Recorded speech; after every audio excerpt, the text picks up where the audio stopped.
Welcome to the series of lecture on finite element analysis.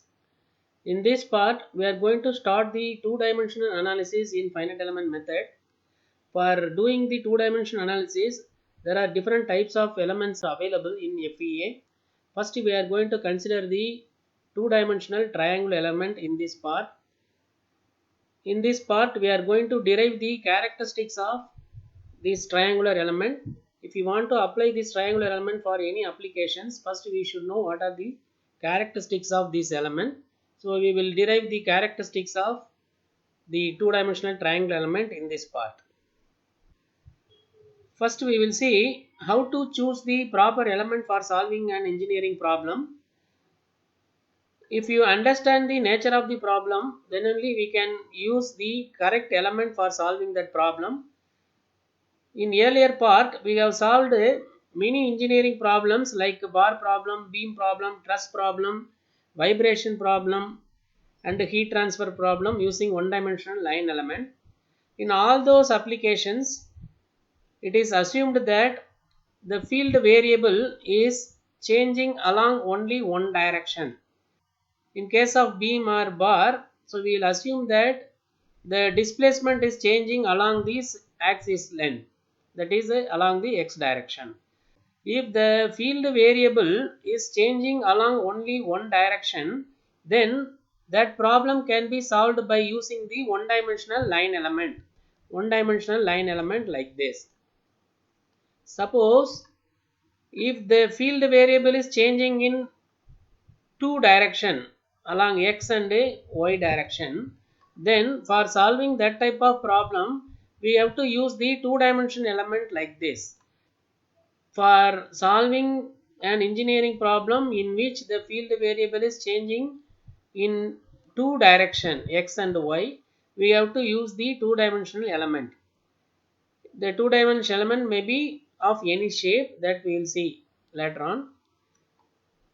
If the field variable is changing along the three direction x, y and z direction, then we have to use the solid element for solving the particular engineering problem. Now we are going to see the two-dimensional analysis in the finite element method. When to choose the two-dimensional element? That is, when the field variable is changing in two different direction x and y, then we have to use these two-dimensional element. Then only we can get the correct solution for that particular problem. So here I am showing the biaxial stress element. This is one of the best example for two-dimensional problem. If a plate is subjected to load along the x direction as well as the y direction, then we will say this plate is subjected to biaxial stress. So this type of biaxial stress plate can be solved by using the two-dimensional element. Other applications are for two-dimensional element. If you want to analyze the bending behavior of a plate, then in that case we have to use the two-dimensional element only, because we have to measure the displacement along the x direction as well as the displacement along the y direction. Similarly, if you want to study the temperature behavior, that is temperature distribution of a plate, so in that case also we should know how to measure the temperature along the x direction as well as the y direction. So this is one example of two-dimensional problem, and this is another example, the biaxial stress plate. If a plate is subjected to biaxial stress like this along x direction and y direction, if the stress is acting, and if you have a hole or without hole, this type of problem can be analyzed by using the two-dimensional element. Here in this example, you see the triangular shape of the element is used. For this analysis, they are using the rectangular element. So most of the two-dimensional analysis, they are using either triangular element or rectangular element.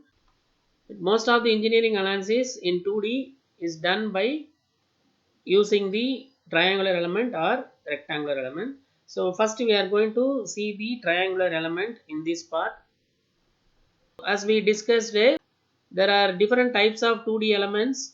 First one is the triangular element, then next one is the rectangular element. Based on the shape of the element, the names are given, and a irregular shape we can use a quadrilateral element or parallelogram element. Most of the engineering application we are going to use this triangular element and this rectangular element.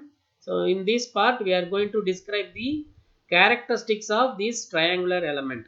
What are the element characteristic?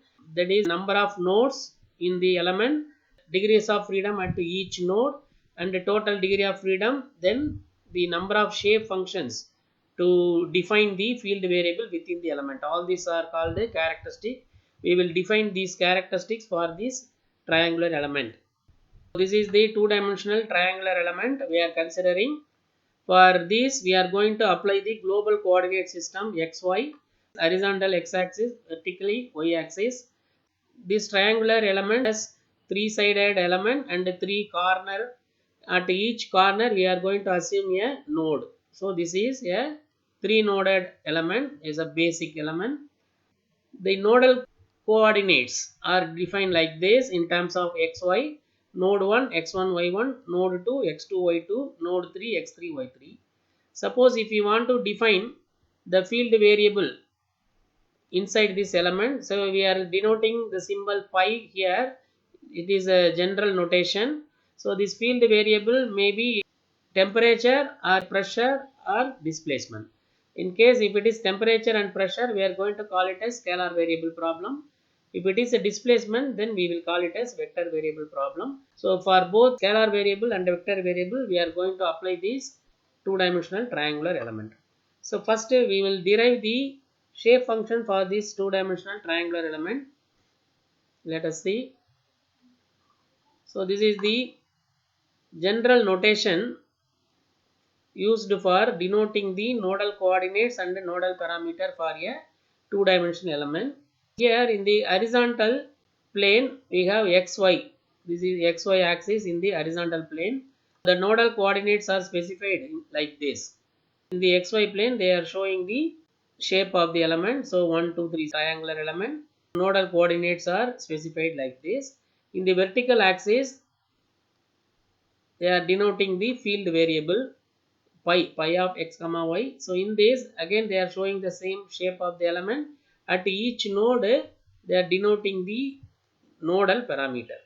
So here pi 1, pi 2, pi 3 are called nodal parameters. So at node 1 we have nodal coordinate x1 y1 and a nodal parameter is pi 1, and node 2 we have nodal coordinate x2 y2 and a nodal parameter pi 2. For node 3 we have x3 y3 nodal coordinate, pi 3 as the nodal parameter. These nodal coordinates are denoted in the horizontal plane xy. The nodal parameters are denoted in this vertical plane. So that is the usual notation used for denoting the nodal coordinates and parameters of the two-dimensional element.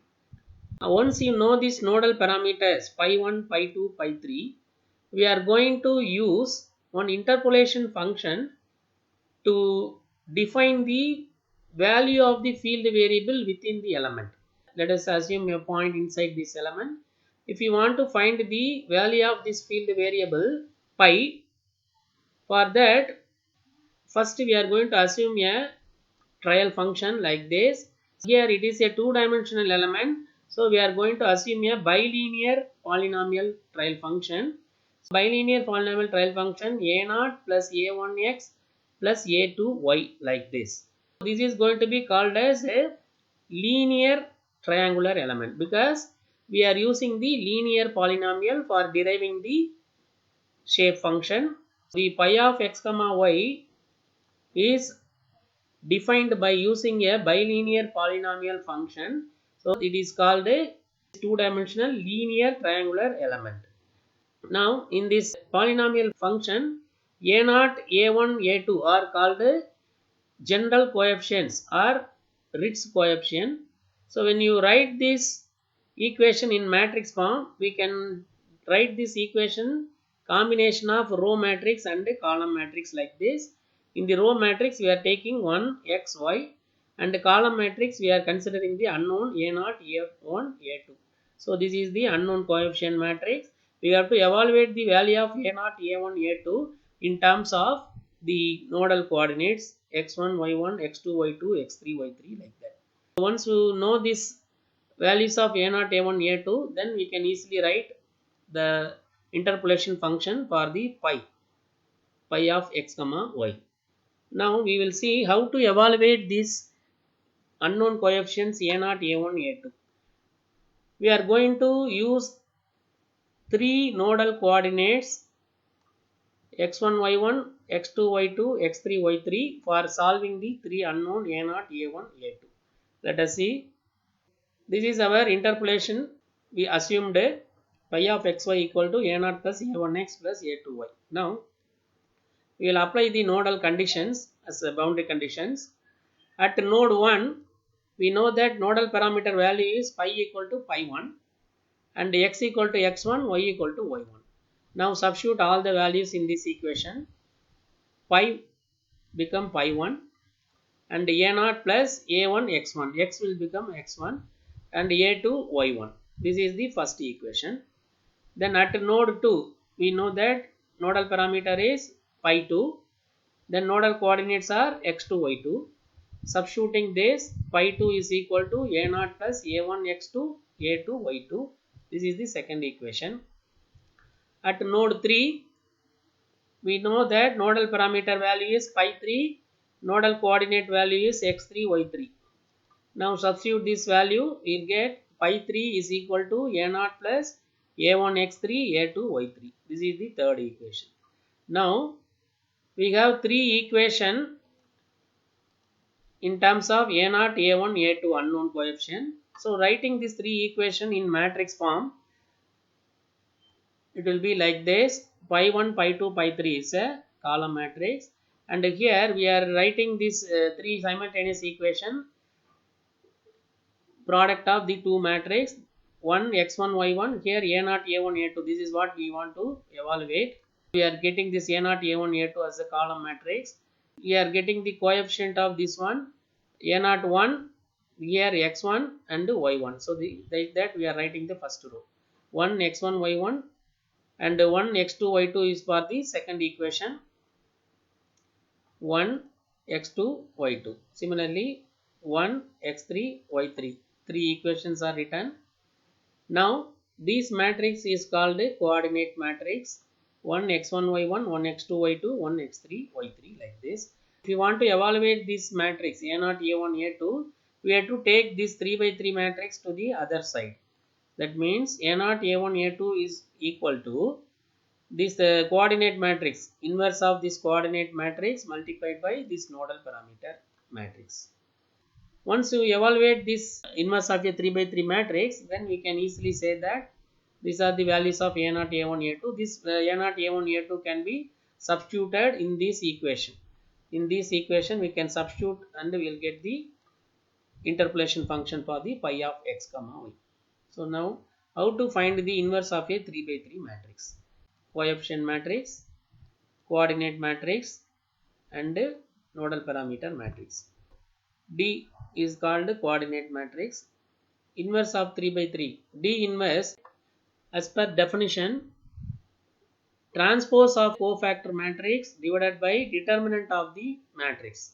So this is the inverse of any matrix. C is called cofactor matrix. For finding the elements of the cofactor matrix, we are using this formula Cij is equal to minus 1 to the power I plus j multiplied by modulus of the minor matrix, where Dm is the minor matrix. How to determine the minor matrix? Let us see. In case of cofactor matrix, it is also a 3 by 3 matrix. For each element of the coordinate matrix, we have to find the cofactor. Right.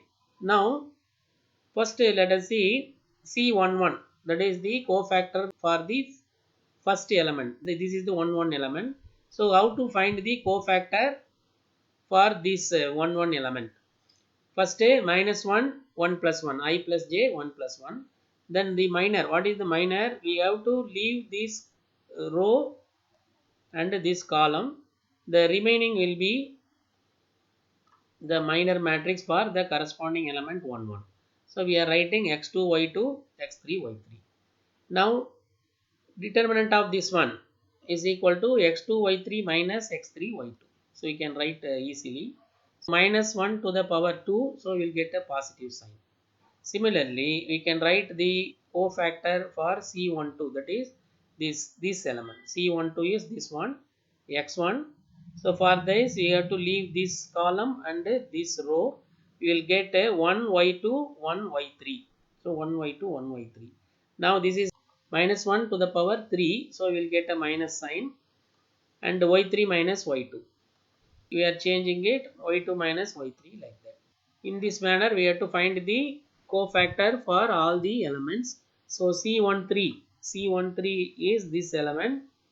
We have to neglect this row and this column. We will get 1x2, 1x3. Here minus 1 to the power 1 plus 3. 1 plus 3 is 4. So you will get a positive sign. Now 1x2, 1x3. So it is a x3 minus x2. We have to find the cofactor C21.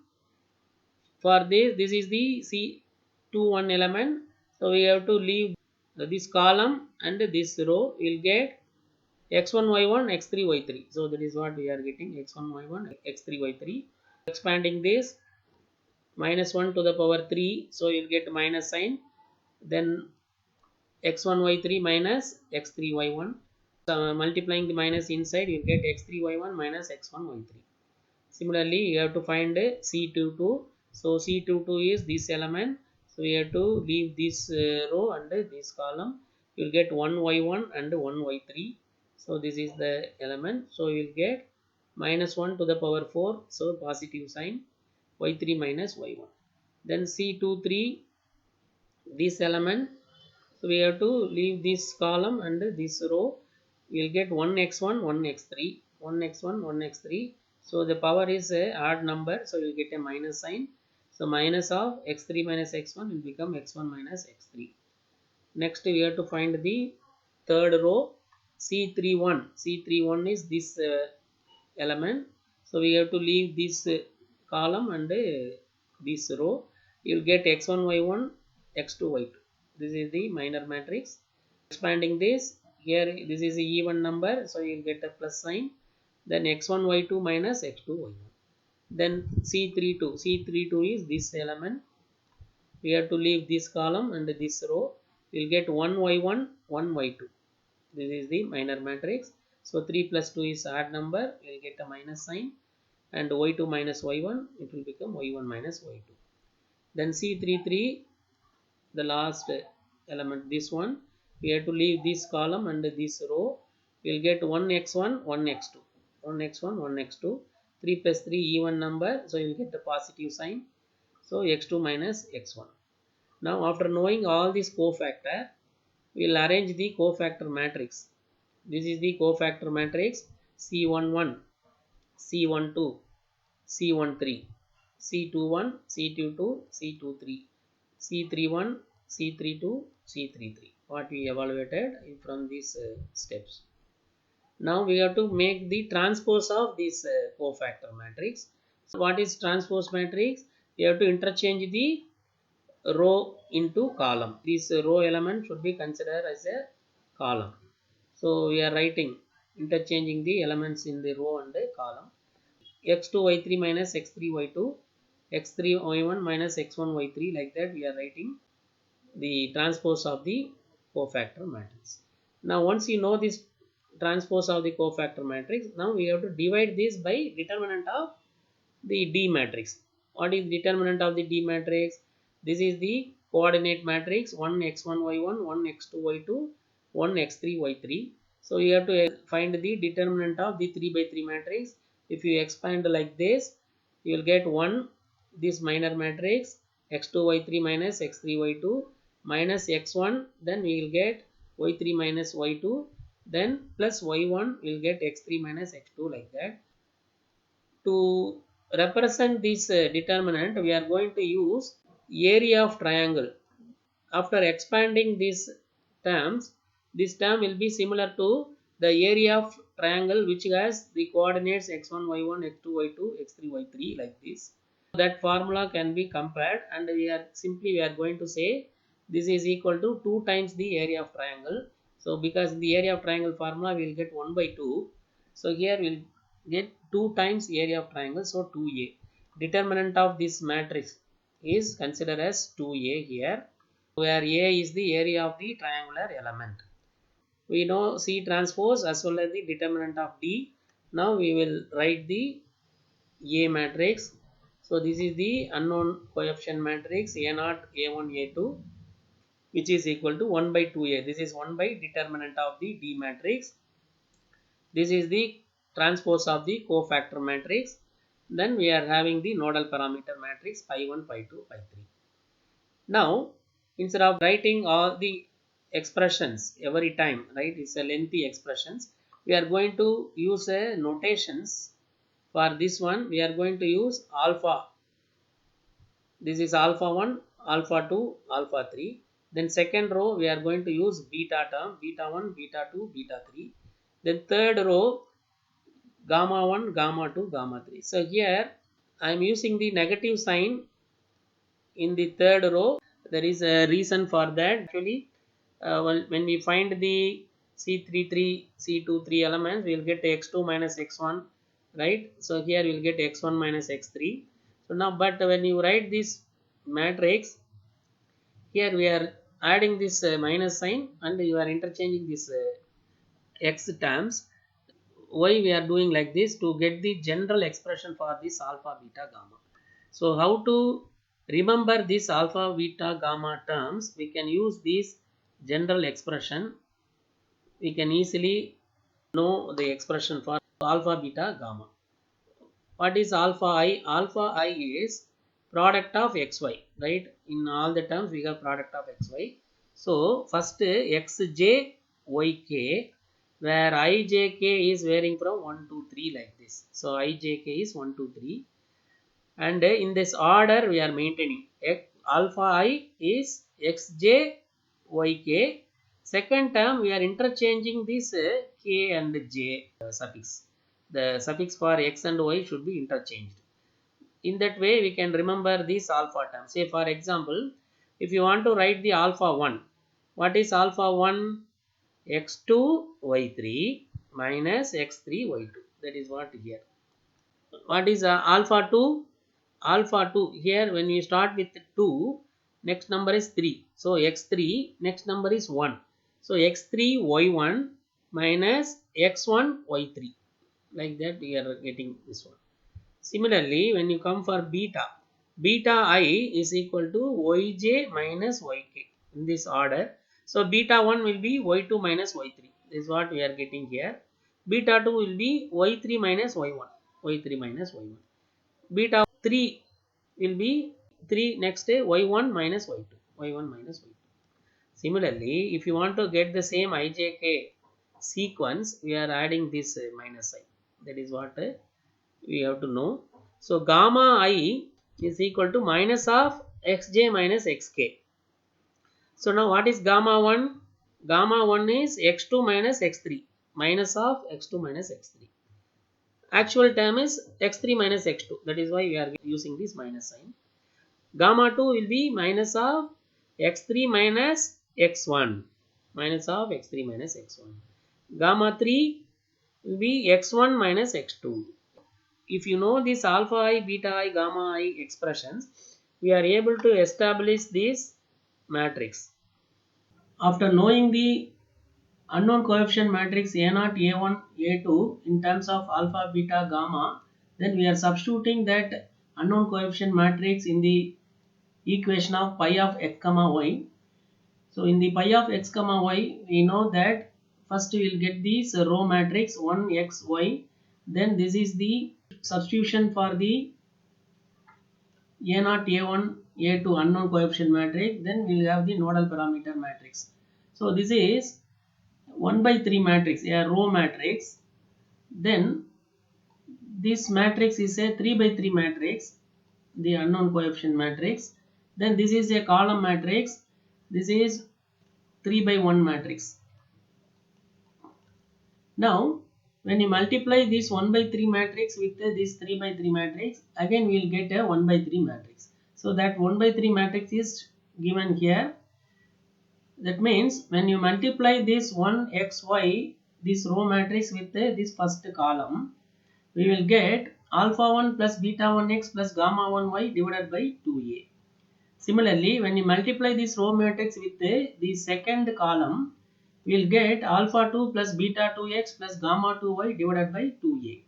Then if you multiply this row matrix with the third column, we will get alpha 3 plus beta 3x plus gamma 3y divided by 2a. This is again a 1 by 3 matrix. Now we are writing this column matrix, nodal parameter matrix. Now when you multiply this row matrix with this column matrix, then you will get the required value of pi. So this 1 by 3 multiplied with 3 by 1 will give you the pi of xy value. Now we are going to use the notation for this one. This is going to be denoted as n1 and this term is denoted as n2 and this term is denoted as n3. These n1, n2, n3 are called shape functions which are defined in terms of geometrical coordinates xy. Once you know this n1, n2, n3 shape functions, then the value of the field variable inside the triangular element can be interpolated like this. So pi of xy is equal to n1 pi 1 plus n2 pi 2 plus n3 pi 3. So this is called interpolation function for a linear triangular element. So in this interpolation we are using the nodal parameter and also nodal coordinates. So the n1, n2, n3 are defined in terms of alpha, beta, gamma. In turn, alpha, beta, gamma are defined by xy coordinates. So the interpolation function pi of xy is defined by using the nodal coordinates and the nodal parameters. For the linear triangular element considered here, we are getting the three shape function n1, n2, n3. Why three shape function? Because at each node of this triangular element, we are assuming 1 degree of freedom, pi 1, pi 2, pi 3. So the total degree of freedom of this triangular element is 3. That is why we are getting the 3 shape function. n1 is equal to alpha 1 plus beta 1x plus gamma 1y divided by 2a. n2 is equal to alpha 2 plus beta 2x plus gamma 2y divided by 2a. n3 is alpha 3 plus beta 3x plus gamma 3y divided by 2a. These shape functions are using the bilinear polynomial. Remember, while starting the derivation, we assumed pi of x comma y is equal to a0 plus a1x plus a2y. So that is why we are getting this bilinear polynomial in this shape function n1, n2, n3.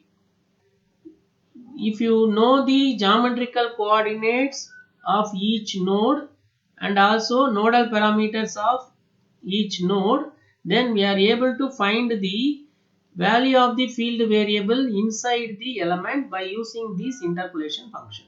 Pi of x comma y is equal to n1 pi 1 plus n2 pi 2 plus n3 pi 3. So how to do this one we will see in the future videos. We are going to use this interpolation function to determine the values of the field variable inside this triangular element. We will determine by using this interpolation function. What are the properties of this shape function? So the three common properties which are applicable for all types of shape function. So here we are defining the shape function for triangular element. First property, the mathematical representation is here. Ni of xj is equal to 1. When I equal to j, it will take a value of 1. That means what is the physical meaning? The shape function will take a value of 1. That is unity at its own node. At all other nodes, that particular shape function will take a value of 0. This is the first property. So to understand this property, I am showing this graphical representation here. Let us say this is the triangular element 1, 2, 3 shown here, and at node 1, the shape function n1 will take a value of 1, maximum value. Then n1 value at node 2 will be 0, node 3 will be 0. So when you connect these corners with the other node, it will form a triangular shape. So this triangle defines the variation of the shape function along this triangular element. Now when we discuss the one dimensional line element, I think you'll remember here I am showing that one dimensional line element, we got two shape function n1 and n2 in terms of local coordinate system. n1 is 1 minus x by L, n2 is x by L. When you apply this property, n1 value will be equal to 1 at node 1 and node 2 n1 value will be 0. So the variation of this n1 will be linear from node 1 to node 2. Why? Because we assumed field variable inside this element is following linear polynomial in the derivation. You remember that derivation for this one, a0 plus a1x we assumed. The same way here we are discussing same property for a two-dimensional element. It is a triangular shape element.